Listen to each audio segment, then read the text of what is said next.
महाभारत की इस कथा से एक कहावत जरूर सिद्ध होती है, हथियार से ज्यादा घातक बोल वचन।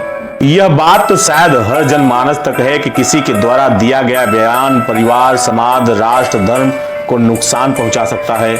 महाभारत का युद्ध और आपसी विद्वेष न होता अगर कुछ लोग अपनी वाणी पर संतुलन रखते।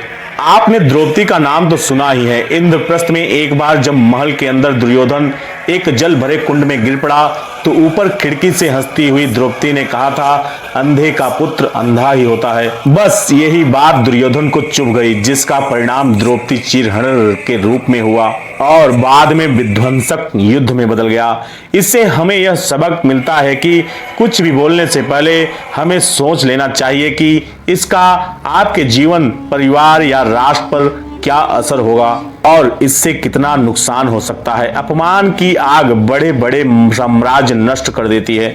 महाभारत का महाज्ञान, जुए और सट्टे से रहें दूर। महाभारत साम दाम दंड भेद, राजनीति, कूनीति और षड्यंत्र की एक जीवंत परिचय है। मामा शकुनी ने पांडवों को फंसाने के लिए जुए या पासा का आयोजन किया था, जिसके चलते पांडवों ने अपना सब कुछ दांव पर लगा दिया और हार गए। बाद में वह द्रौपदी को भी दांव पर लगाकर हार जाते हैं। अतः जुए, सट्टे, षड्यंत्र से हमेशा दूर रहें। ये चीजें मनुष्य का जीवन अंधकारमय बना देती हैं। ये किसी भी रूप में ये कार्य निंदनीय और वर्जित माने गए हैं। पहले के जमाने में पासे का जुआ होता था, लेकिन आजकल अन्य बहुत से तरीके हैं इस कार्य को करने के लिए और इसके परिणाम भी कुछ ऐसे ही हैं जैसे महाभारत में थे। महाभारत से हमें एक और चीज सीखने को मिलती है कि सदा आप सत्य के साथ रहें। महाभारत युद्ध में कौरवों की सेना पांडवों की सेना से कहीं ज्यादा शक्तिशाली थी।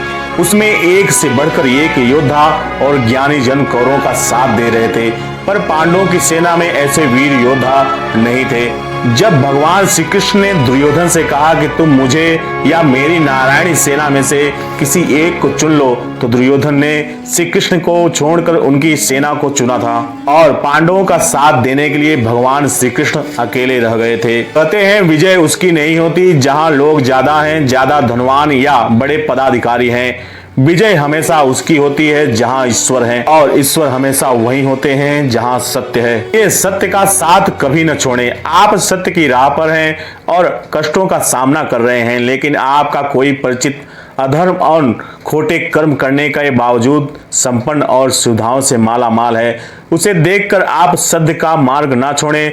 आप वर्तमान देख सकते हैं, भविष्य नहीं।